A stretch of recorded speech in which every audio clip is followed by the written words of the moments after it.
या Bodoland university student union BUSU election माने बिसायख'थि जालांदों आरो बे बिसायख'थिया गोबां बिथिंनिफ्राय नोजोर होनो गोनां आरो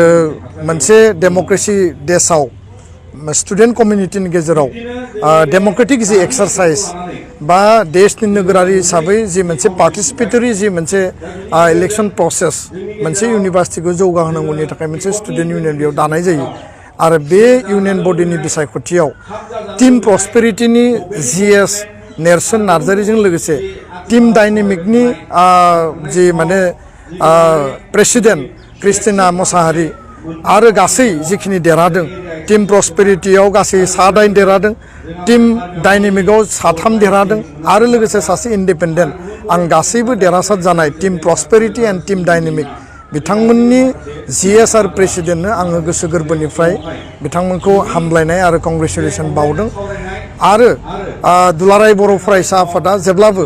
बेबायदि बिसायख'थिया कलेज लेभेलनि स्टुडेन्टनि गेजेरजों जाहाथे फ्रि एन्ड फेयार जायो मोनसे इन्डिपेन्डेन्ट माने डेम'क्रेटिक मोनसे एक्सारसाइजआ जायो बेखौ जों जेब्लाबो मिजिं थिबोदों बड'लेण्ड इउनिभार्सिटि इउनिट कमिटि एबसुआ टीम प्रस्पेरिटिखौ मदद होदोंमोन थोंजोङै आरो बेयाव माने इउनिभार्सिटिनि सार्थ आरो जौगानायनि थाखाय बेखौ बिथा खालामनानै बिथांमोना खामानि मावदों आरो बेयाव 7 देरहासार जानायखौ आङो गोजोननाय मोन्दों टीम डायनेमिकआबो इउनिभार्सिटिनि जौगानायनि थाखायनो बिथांमोना एजेन्डा लानानै बिसायख'थियाव ओंखारदों आरो बिथांमोना देरहादों आं बिथांमोनखौबो साबायखर बावबाय आरो जों मिजिंथियो जे बड'लेण्ड इउनिभार्सिटियाव फैबाय थानाय समाव जाहाथे मोजां परिबेस मोजां थासारि जों मोननो हायो बड'लेण्ड इउनिभार्सिटिनि भाइस चेन्सेलरखौ होखारनांगौनि थाखाय बा बेखौ रिमुभ खालामनांगौनि थाखाय जोंनि जि दाबि बे दाबिया दिनैसिमबो कन्टिनिउ दङ थांनाय 20 अक्ट'बराव आसामनि रायजो बेंगिरि गुलाब चन्द काटारिया जोंजों रायलायदों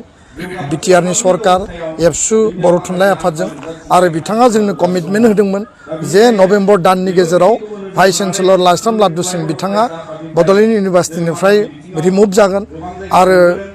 बिथाङा जिहेतु दाय मावदों बिथाङा जिहेतु क्रिमिनेल अफेन्सआव गोलैदों बिनि थाखाय खुनु कमप्रमाइज खालामनाय जानाय नङा होननानै रायजो बेंगिरि गुलाब चन्द काटारिया जोंनो कमिटमेन्ट होदों कमिटमेन्ट मथे बिथाङा खामानि मावनांगौ जोंनि दाबिया दाबो दङ आरो जोङो वेट खालामदों जुदि राइट टाइमाव बिथांखौ रिमुभ खालामा जोंनि जे गणतान्त्रिक आन्दलनमोन बे कन्टिनिउ जाफिनगोन आं बे बाथ्राखौ स्पष्ट बुंबाय आरो फैबाय थानाय समाव बड'लेण्ड इउनिभार्सिटिखौ बिश्वमाननि बा भारतनि लेभेलाव नेसनेल लेभेलाव लांनो थाखाय दिनै नाक एसेसमेन्ट फैबाय बिनि सिगाङाव 12B स्टेटास मोनबाय बेयाव जिखिनि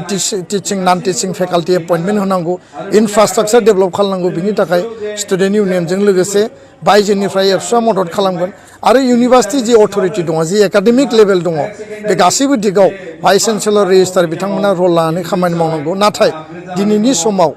दानि आथिखालनि भाइस चेन्सेलरा रिमुभ जानांगौ आरो जोंनो गोदान भाइस चेन्सेलर थिसननायनि गेजेरजों फैबाय थानाय समाव बेस्ट अफ द बेस्ट इउनिभार्सिटि हिसाबै एस्टाब्लिश खालामनायनि मोनसे नजिर क्रिएट खालामनांगौ होननानै आङो बयखौबो आपिल खालामो गोजोन्थों।